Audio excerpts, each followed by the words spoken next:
Hey, Obviously, what are you talking about? nobody wanted to sit up front. That's right. Well, Good morning, everyone. Thank you for coming. We're honored that you're here and pleased that you're here. If you didn't get an opportunity, please sign in. It gives us an opportunity to know who was here, and the state board may want us to reach back out to the groups to at least share information. You should also have with you, if you don't, Brad will give you one, a card, because we would like your feedback about what you like and what you want us to take to the state board for consideration as we go back. But we're excited. We're excited to be with you. Really our first opportunity to be out on this reunion tour. So we're going to be taking a little bit of a look back, and then we're going to share with you what we found, and then we're going to share with you what the state board has been working on related to that data, and we're going to try to get your input all in a fairly short period of time. So again, we're honored that you're here, and we hope that you enjoy and find this session beneficial as we think about where should education go in Kansas. so the most important thing that we learned on the tour, after 20 locations, about the 11th one, I found out what Randy's old 1970s CB radio handle was. And it was Captain Fantastic. But we had to actually get to Coffeyville, his hometown, and his best friend growing up told me what it was, because Randy wouldn't tell me what it was. I would not. And it took us about 20 of those 27 tour dates to finally get that out of me. So anyway, Brad had to make sure that everyone understood that. I want to review with you what's really driving us as we went out on the first tour. And it's really instructive, I think, as we go forward. So you've heard Brad and I talk about this a lot. You've heard Jay Scott talk about this. But the world has rapidly changed in the last generation as it continues to evolve, even since the 1900s, and that in the students that are arriving at our schools today, 71% of the jobs when they exit are going to require some kind of post-secondary education. And we know that's pretty high. That's good for Kansas. We've got great paying jobs. We rank 6th nationally. And we also know that we are woefully not prepared to do that. And that's not a fault of anyone. And I think I need to make that clear. We have been in a system that required us to be proficient on a state exam, and we did that extremely well, all right? So we're changing the target. Just like in when we turned it in 1900, less than 10% of the students in Kansas went to high school. We had to change the target, and we're changing the target again as we go forward. So this is some data that I want to just talk to you about, and it says this. This is data from 2007 to 2011. By the way, this is the peak of the No Child Left Behind movement in Kansas, where we're rapidly going to 90% proficient. The blue bar represents what percent of students who graduated high school went on to any kind of post-secondary education. Tell me what that bar does over that 5-year period. At best, it's flat, right? Statistically, it's flat. At the same time, what were we doing? Right? And what were we doing with our gaps of social, economic, and gender and race? We were closing it, right? All the things that our markers of what we were doing, we're hitting all those markers in this period, but the number of kids going on to post-secondary is static. The greenish yellow bar are the retention rates after 1 year or completion. So completed a certificate, an associate degree possibly if you started that in high school, or returned a second year to college. Okay? What happened to those rates over 5 years? Yeah, they static or were slightly declined. And then the final is, those students that arrived in college, how many of them had to take remedial courses? Again, tell me what the bars did. So at the same time that we're hitting every mark, and for us, we're saying we're doing what we're supposed to do, the mark that we're now going to talk about never moved. And that's not anyone's fault. It's we're focused on different things. And so as we talk about this today, you're going to see where the state board and other people across our state are now going to be focused on other things. So those of you that know me know that I'm a history teacher by heart, and you couldn't get by without a little bit of a history, something from history. So I'm going to read you a quote. Mike Berglinger at Bueller sent me a video just in the last few days, and the video was quoting this quote. It wasn't from this person, but I want to read this to you. We can succeed only by concert. It is not, can any of us imagine better, but can we all, underscore all, do better? The dogmas of the quiet past are inadequate to the stormy present. The occasion is piled high with difficulty, and we must rise with this occasion. As our case is new, so must we think anew, and then act anew.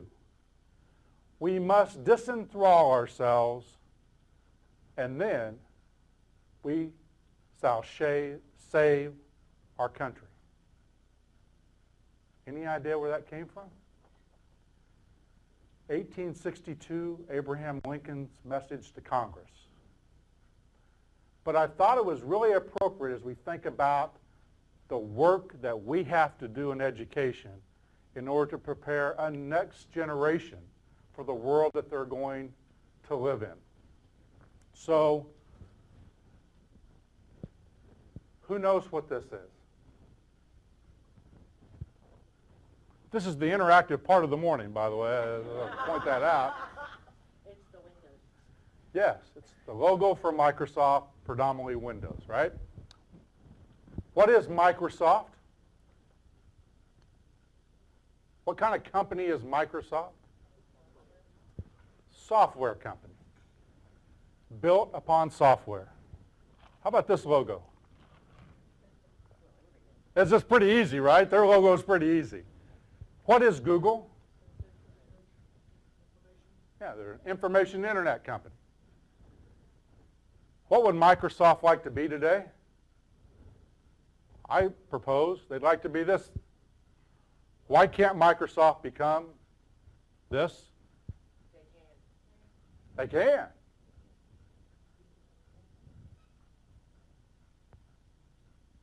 How many of you use Google for your search? Why don't you use something from Microsoft? Because nobody knows that Bing is from Microsoft. Oh. Bing is a Microsoft product, but most people are using Google. So it is that Microsoft would like to be Google. It's extremely hard when you invent something to recreate yourself, isn't it? It's extremely hard when you have parents and grandparents and nieces and uncles and grandchildren and children who've all gone through a same similar system called education to reinvent that. It's extremely hard. Microsoft's doing it every day. They're trying to move from a software company to a cloud-based internet company. Google was built from the ground up to be that. So it's not that Microsoft doesn't want to, as Pam said, but Google right now is doing it much better. How about this? What company is this? Now what company, tell me what company this does. What do they do? Same thing Microsoft does. Not the same way. There was a little hesitation in the group on what this company does. It used to be a direct competitor to Microsoft. Are they still? Yes. They still produce hardware and software. But you were all hesitant on that. Because 2 times in their illustrious career, this company almost disappeared off the face of the earth. Once when they kicked out one of their co-owners, Steve Jobs, in the 80s. And another time in the mid-90s when he came back, just before he came back. Because they were a software hardware company tightly coupled, and Microsoft figured out we don't need to own the hardware. You'll just buy Windows every time you buy a Dell or an IBM, right? And they made millions of dollars. And then what did Apple do? Create a little device called the iPod and said we're going to own the music market. Right? So how many of you think of the kids sitting in high school across Kansas today are buying CDs or cassette tapes? Brad and I, we took that Crocodile Rock off of 8-track. All right? Why? Because it's downloaded, right? Downloaded. You get it instantly. And then Apple upped the ante, came out with something called the iPhone. And now you look today and you say, what is Apple? And it's hard to define a little bit because there are multiple, their sales of computers and software dwarf their sales of music and iPhones. They recreated themselves. Hard to do. But I'd like for you to think of Lincoln's quote and Apple's reincarnation and think about how hard this is going to be to rethink our business in a different way. Brad and I are going to go back and forth today, but we want to share with you that the state board, these 10 members, and other people, Representative Ron Hyland, the chair, House Education Committee, is with us today, highly involved in this work. Steve Abrams, the chair of the Senate side, highly involved in this work of taking a look at not what we need to do before, because we did it really well. What are we going to need to do to go forward? And yes, at some point, how do we fund that? But what do we need to go forward? And these 10 people have taken what we learned from the tour and started to develop that vision. That's why we're back out here, to see, to share with you that data and see if we got it right. So Brad and I are going to tag team this. I'm going to turn it over to him. He's going to walk you through the data that we found as we went through the tour, and then we're going to kind of share with you what the state board's been doing with that. Thanks, Randy. So even though Randy officially didn't start till July 1, he was taking on a lot of the behaviors way early than that. But back in December, Randy and I sat down and said, if we're going to go out on a tour, what do we want to know? So the first thing was, what skills do Kansans expect their schools to cultivate in young adults? Not only pre-K through 12, but also in higher ed. So that was the first question. Then we said, how do the views of educators, community, business, and industry, are they similar? Do they agree? Do they disagree? So we wanted to make sure that we weren't just going out to school districts. We wanted to know from parents, community, business, and industry. How can these sectors better collaborate to reach the goals? And then lastly, how would we know when we got there? What are the measures that are important to us? And like Randy said, we are so used to an era of No Child Left Behind and AYP and more than a decade of one single measure of defining success. What are the measures that are really important to Kansans? So we went out across 20 locations all over the state. Many of you joined us at one or more of those. We had a lot of groupies on that tour. We did have some groupies. It was a lot of fun. But when we got back from them, and I'll show you some of the numbers here in a second, we didn't have as much business and industry voice that we wanted, so we went back out, fueled up the bus, went back out to 7 locations, tried to hit places we hadn't been before. to meet with local business and industry chambers of commerce to make sure that their voice was in there. So we're going to first talk about the 20 community conversations. What did they tell us? And the first question we asked was, what are the qualities, characteristics, abilities of that successful 24-year-old? And Randy picked 24-year-old because hopefully by that time they had made it pre-K through some post-secondary. Because this isn't just K-12, this is pre-K, and this is higher ed. When we were out there, we tried to make sure that everybody sat with someone they didn't ride with, they didn't share the same job title, or it was a mixed group. We had close to 1,700 people attend these. We had 287 groups of about 6 people in each group, and we're going to get into what they told us. And Kansas State is helping us with this data, and they're telling us it's the largest qualitative study using a focus group method that they've ever conducted in the state of Kansas.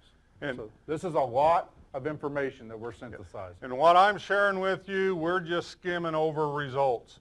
But we have tons of information and data. I've been with K-State multiple times over the last few weeks, really going back in and analyzing it. If you're a data junkie, I'll give you the slides about how we went in and broke down the whole process we went through. But this is the representative of the 20 community conversations who attended.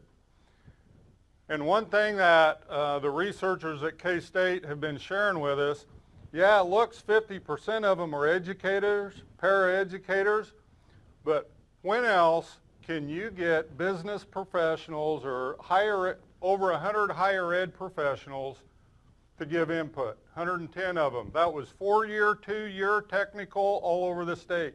We had close to 100 students, close to 100 parents. So you can see that, just 100 students all across the state is a pretty good study, pretty good input. So we were really pleased with the turnout. So the first focus group set of questions, the characteristics of a successful 24-year-old, 23% of them fell into the realm of academic skills. Of all the skills that they mentioned,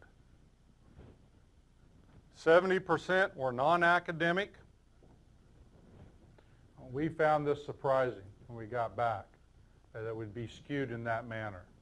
But this is what, as Brad said, those 1,800 sets of participants told us. Health, mental and physical. 2%, yeah, we want them having a job and out of our basement. We heard that quite a bit. And then 2% credentials. And I really think if we'd have phrased the question differently, because credentials is huge, but we were talking about the skills, not what they have in their pocket. And Brad's going to go in a little bit of detail with this, but when we get to toward the end of what the state board does with this, think about that. We want them to have some academic skills, we want them to have some soft skills, a large number of soft skills, and we want them to be healthily and physically well, employed, and credentialed. So, the state board is going to analyze this, and Brad's going to walk you through a little bit of the depth of it. So just breaking it down a little bit, when they were talking academic, there were really 3 areas. 5% was those traditional academic skills, those literacy skills. They've got to be able to read, write, arithmetic, all of that. Do a tape measure, count back change. That's right. But more important with that was the critical thinking skills. And we even break all of these down even into more depth to what do we mean by critical thinking skills.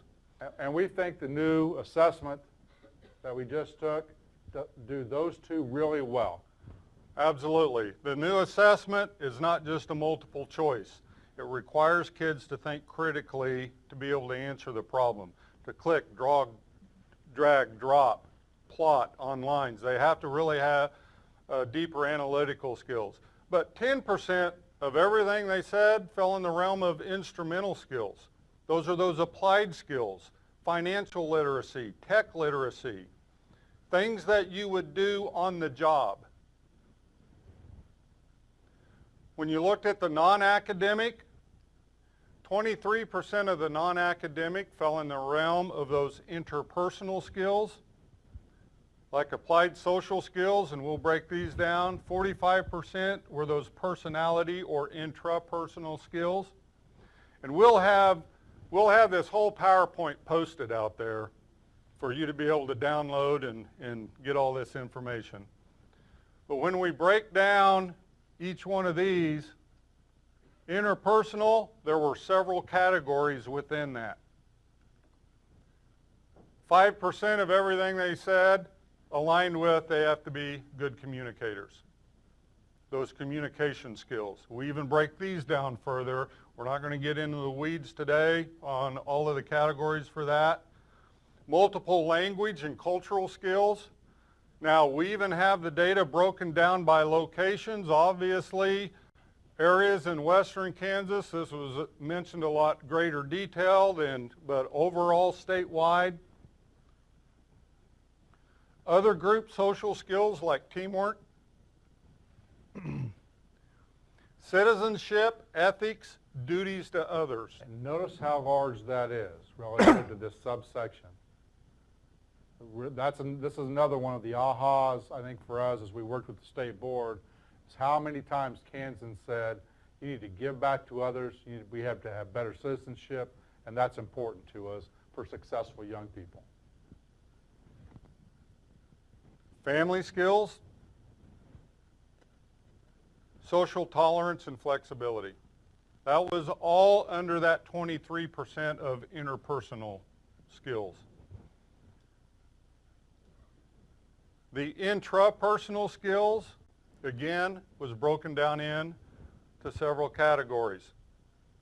One of them, glaringly, you can see right there, we'll get into it, even mentioned way more than the academic was the conscientiousness, and we'll break that down. But 5% agreeableness, and again, we'll give you examples here in a minute what falls in that realm. Conscientiousness, all the skills, and again, K-State helped us pull all of that stuff together and put it into categories that was based on some national research to make sure there was validity to these claims. Extroversion, I always think that's kind of a weird word. We might change that word a bit. We'll break down what does it mean. Emotional stability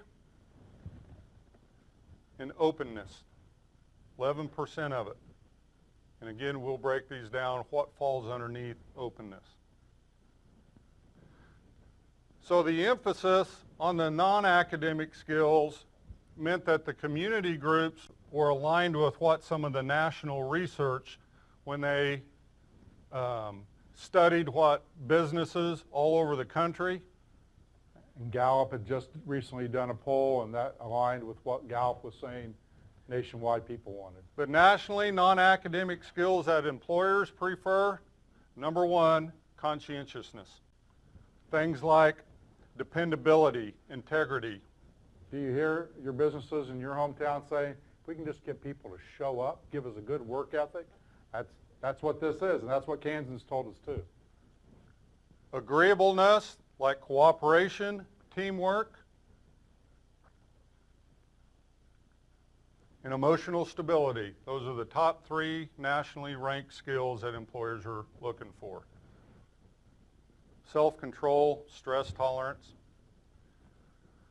So some of the take-home lessons about that first question from the 20 community groups.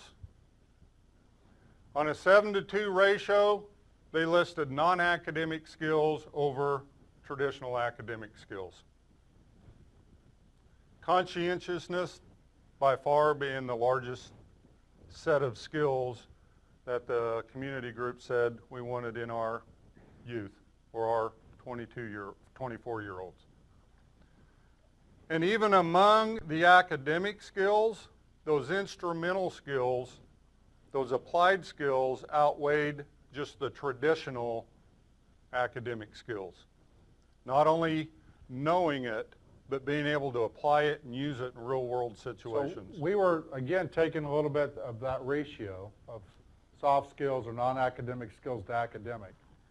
And we were also with the state board focused on, if we're going to measure academic skills, what is this data telling us as to what we should be doing in classroom instruction in order to measure those type of things. And looking at our state accreditation model that we're trying to move away from, and an old federal accountability of No Child Left Behind, what was the number one measure? Academic only on one test. And that's not what Kansans are telling us is important, or nationally. So then we went back out to listen to business and industry. 7 different cities than we went to before. We thought that was important. And this time we focused on Chamber of Commerce. So seeing Manhattan here, we went to Manhattan and the Chamber of Commerce sponsored us.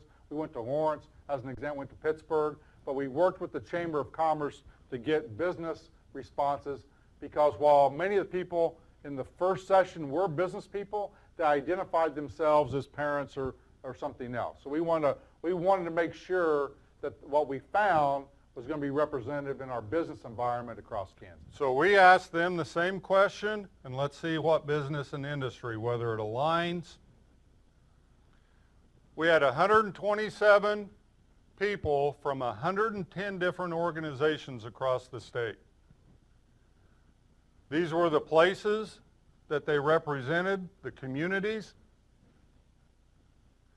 And I think most interesting was the size of their business. 2 of them were self-employed with no employees. The majority of them were 1 to 50 employees. Which is the #1 creation of jobs in Kansas, a small business. And we had a large, half of the people there were small business owners. I think that's really important. But I think also important, 19 of them employed over 500 employees. So what did they say? Look at that. 15% of everything they said fell in the academic. Now this really rocked us, because we thought we would hear, they don't know how to read a tape measure, they don't know how to count back change, and we got some of that, but only 15% of the responses were in that realm.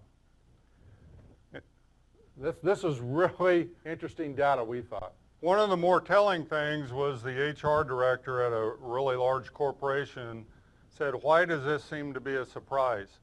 Think about when you interview employees. What are the skills on your interview questionnaire? What are you looking for? At some point in time, I quit asking what you got on the ACT or what your GPA. I want to know what your skills are, employability skills. So breaking it down a little bit, the non-academic, again, 3 areas. The traditional academic skills, only 2% of what business and industry said. It's important, but more important, the critical thinking skills. How can they take the traditional academic skills and think critically about it? And a lot of that, we're not getting into the depth that we've analyzed this. A lot of that is when small businesses need people that can do multiple tasks and cross-train. It's not just I can train you for one job and you're going to do that forever. And I think that kind of pointed out in some of the responses that we received here. But even greater was those instrumental skills. Again, the applied knowledge and skills gained through study and training in a profession or a job. Take the math, take those literacy skills that we teach you, you've got to be able to apply them.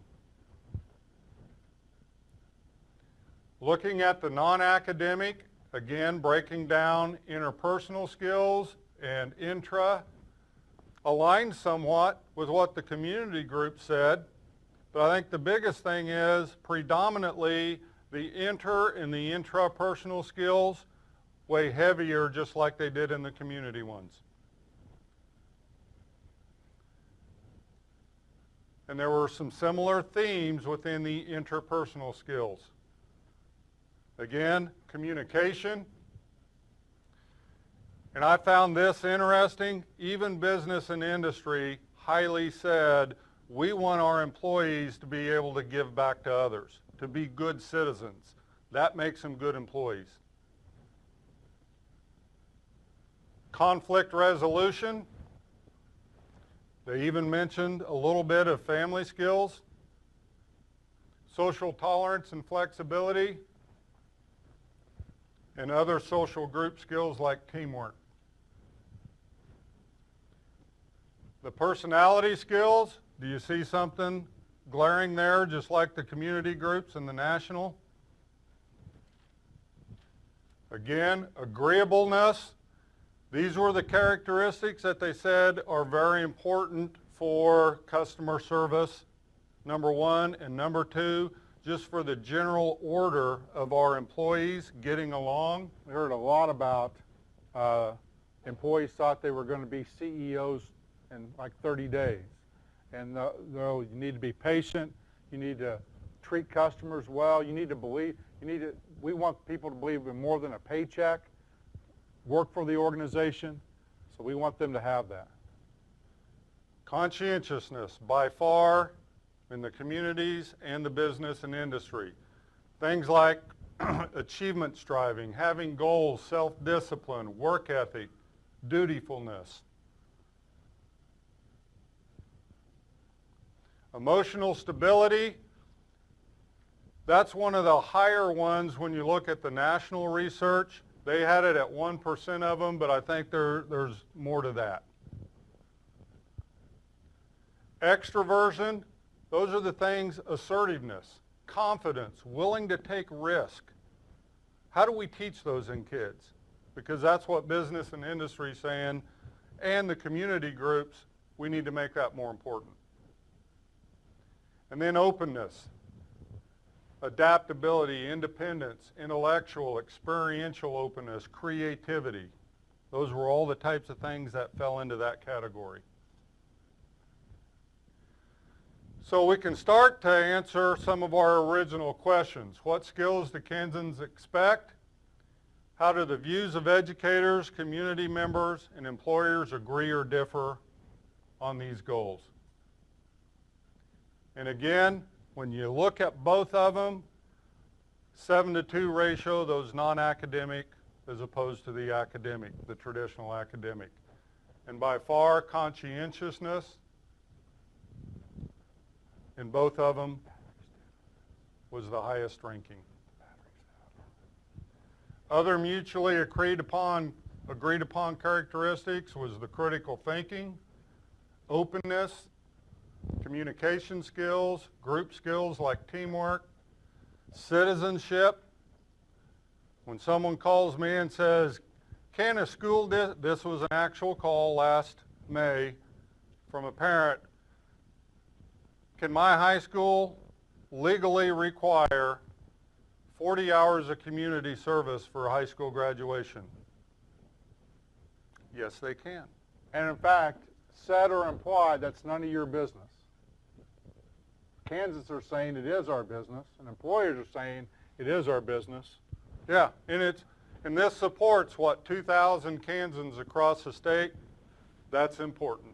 How you handle it locally, but it's great support for that school district to be able to say, and why?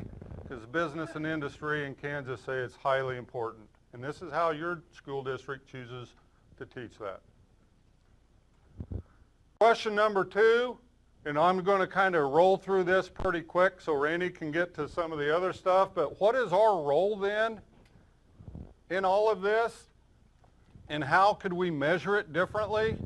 And as Brad goes through this, I just want to point out, we had a third question, which was what is higher ed's role? We're not going to go through that today. Again, we have statisticians would love to spend 2 or 3 days with any of you, would like to look at all this data in detail, but we're trying to give you the highlights that the state board used as they went through You're their getting process. about 47 of the over 300 slides, data slides on the tour. So, And our researchers are a little disappointed. Yeah. But we broke it down into two categories about our role in K-12. It's really, part of it is around skill training.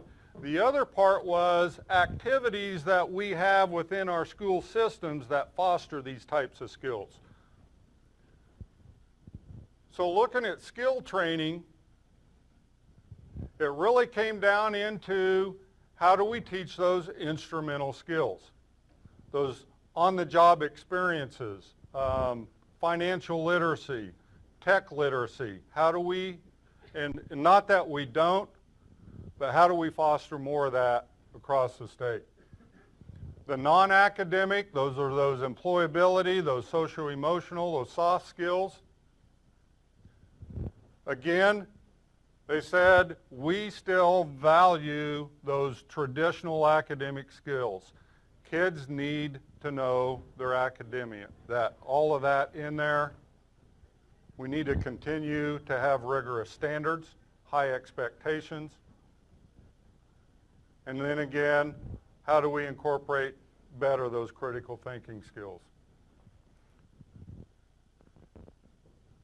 And when you look at the instrumental skills, all the examples that they gave, from job shadowing to mentor and coaching to internships to work experiences, again, we can get way more into detail, but I'm just giving you the visual here.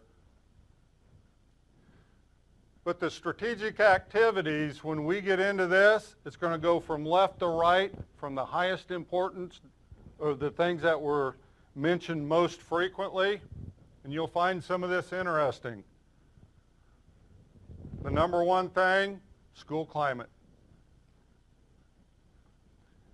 Even though there was some confusion about what it really looks like, but we are one of the leading states in the nation with our social, emotional, character development standards that builds that school climate. And that was the biggest thing that they said, we got to focus on school climate. and changing expectations of what we want students to do after school.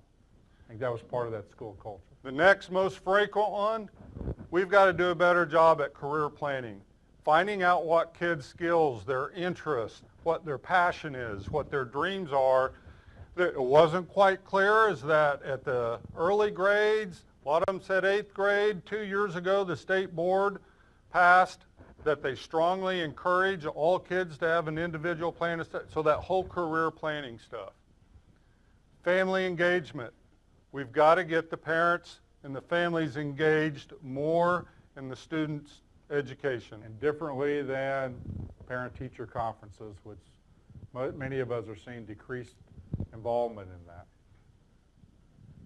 Community collaboration. We've got to partner with our communities better. Individualized instruction and experience. Real-world instruction. Project-based learning. Again, this will be out there for you to download. I'm not going to read everything on here. Early childhood. We heard a lot about early childhood services across the state and the inequity thereof. And then some of the less frequently, but enough to be able to include them on here. So a few take-home lessons from this part of it. I don't know how to read that. That didn't Randy. come out very well. But real-life problems,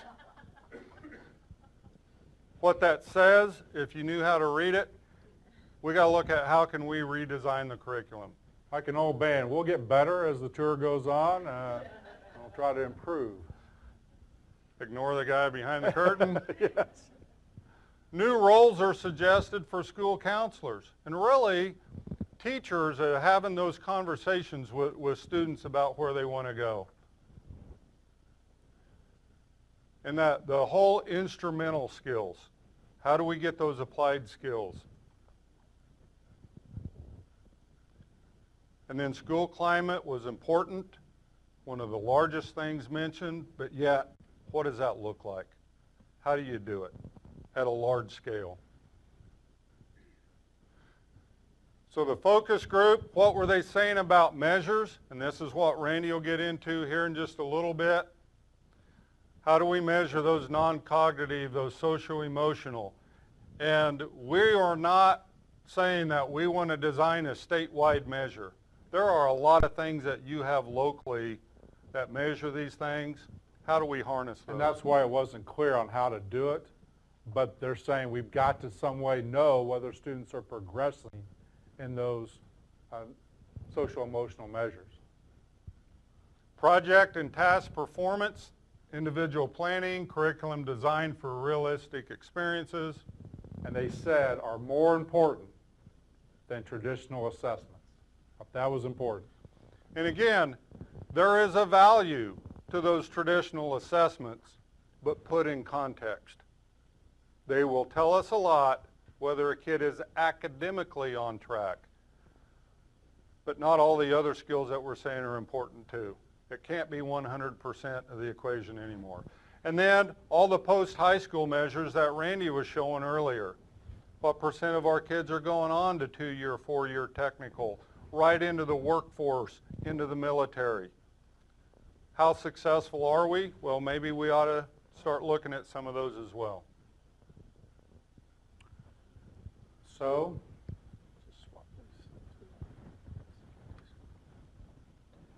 the state board took all this information and is working on a vision for Kansas education. So we're going to give you 2 options today that they've narrowed it down to. And you get to vote and give us feedback right there on your cream-colored sheet.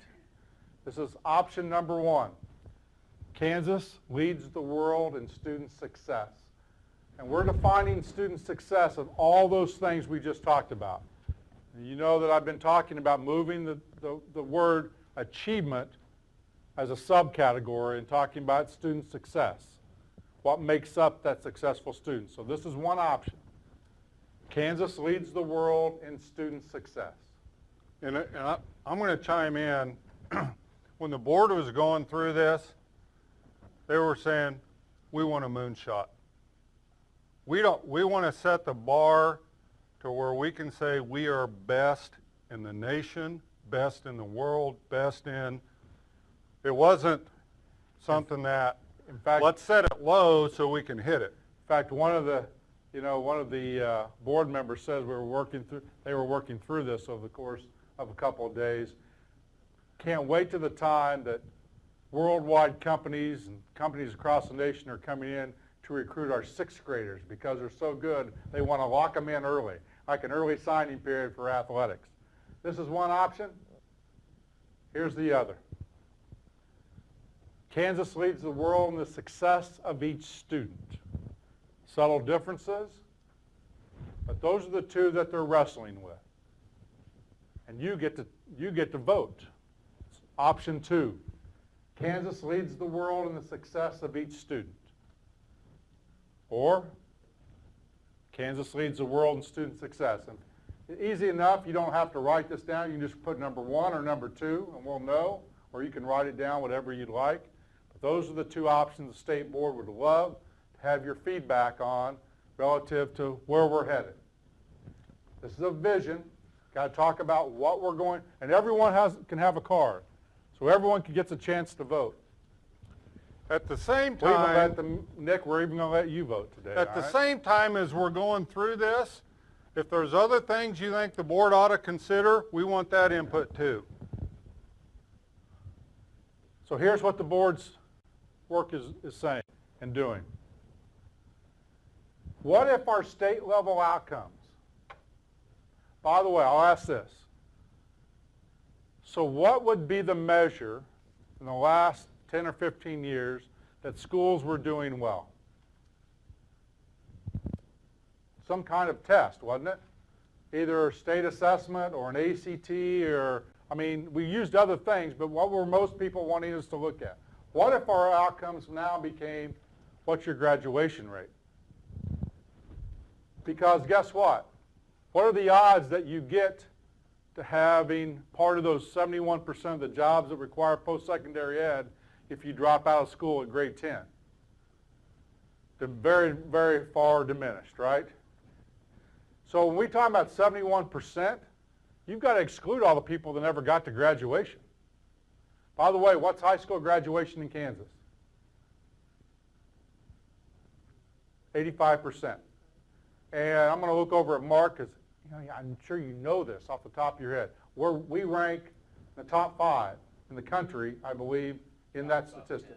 Top 10. Okay, I know we're in the top 3 with students with disabilities at about 77, 78. We're really, really good compared to other people. What if we led the world? What if we were number 1? Not just good, not just in the top 10, led the world. What about post-secondary completion or persistence toward that? So what if in Shawnee Heights, we looked at their graduation rate, we looked at the number of kids who graduated and shortly thereafter had a certificate or an associate or returned the second year? We have to define that because at some point we hand them off to higher ed. You know, Tom Trigg and I used to have lots of discussions about when our role ended and when, when Aggieville took over. I mean, what is that? I don't know, but certainly lots of kids are actually in school today with some kind of credential already. What if we led the world in that? Think about what that does to our economy in Kansas. Think about what that does to drive the middle class in Kansas. And what if we reduced the remedial rate of students attending post-secondary ed? One of the most costly things in our K-16 system, huge cost, are the number of kids that cannot pass primarily college algebra. The difference between a certificate and an associate degree is usually that one course. What if we could take that 1/3 of the students, or close to 1/3, and drop that significantly, that we reduce the cost not only to us, but to higher ed, that we could use those dollars somewhere else, in the systems? What if those became our state level outcomes that you were measured against? That's a question that the state board's wrestling with. But Randy, what about state assessments then? Yeah, where are they? How about if those became some indicators? So here's some takeaways. Schools may need to be redesigned to get to this new outcome. At some point, state board's saying you can only squeeze so much out of the outcome that you have. By the way, that design that we're in and all the tinkering of that has been highly successful with at least 50% of our kids. It has. That's critical to remember because the people that are being highly successful in our schools today are going to push back on any change that looks at changing that success. Is that true? It certainly was true when I was in McPherson. Right? Don't change math. I'm an architect and so we're going to, if we do this, we're going to get pushback from the very people that have long supported us.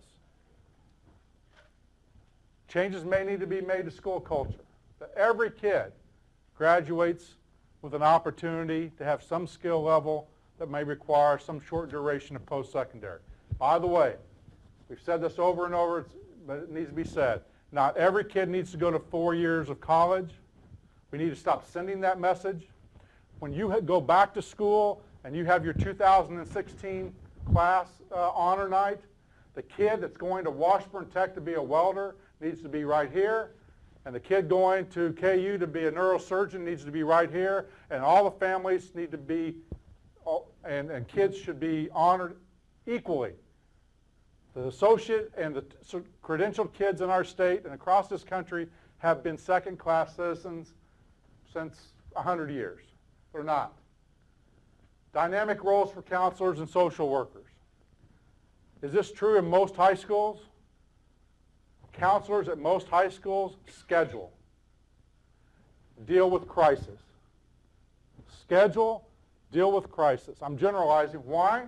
Not enough of them. That's not why they went to school, by the way. Now, the crisis is, right? So the average kid going through schools today rarely see a counselor. May spend 5 or 10 minutes.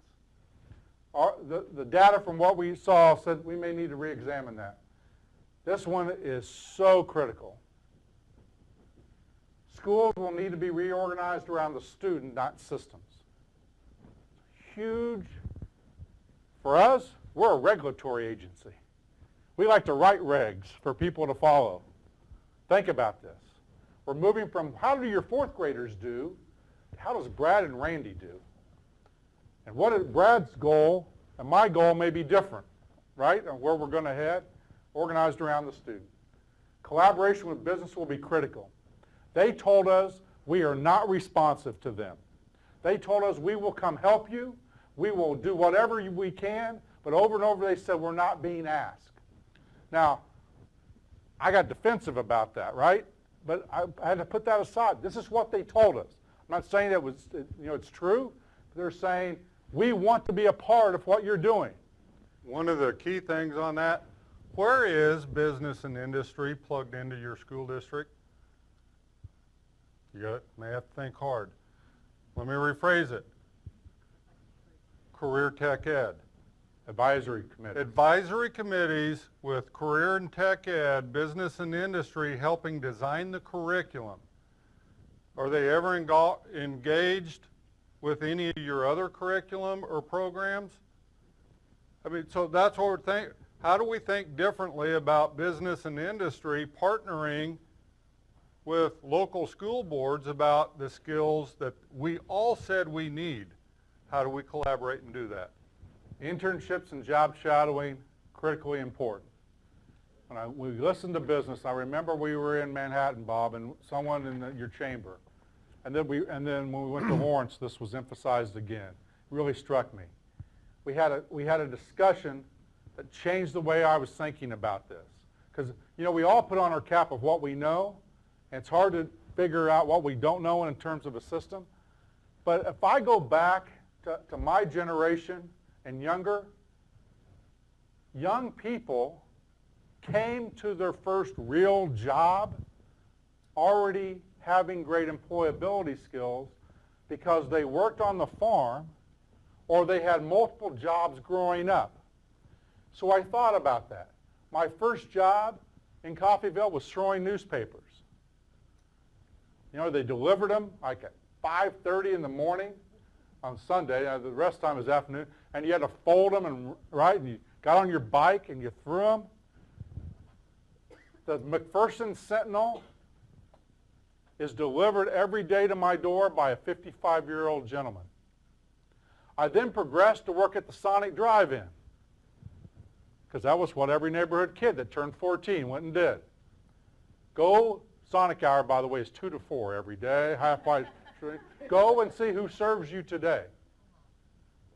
More adults than kids working those jobs. Anyway, business said, guess what, Randy? Jordy Nelson, by the way, who went back and worked on the farm at Raleigh County this summer. Kids aren't growing up on the farm. They don't have chores. They don't get up and work. And they don't even have part-time jobs. And we had educators there talking about their own kids going, wow, I never thought about that. My kid's involved in all these things, but they really don't know work. And then employers are saying they get to us and they're going, we start at 8. Well, it's 8:20. I'm here. No, we start at 8. Well, I'm here. It's 8:20. No, we start at 8. They just don't have the skill set. They're not bad kids. They don't have the skill set. And they're saying we've got to do this. Now, there's all kinds of hurdles in this related to insurance and things, but they're saying we'll help you.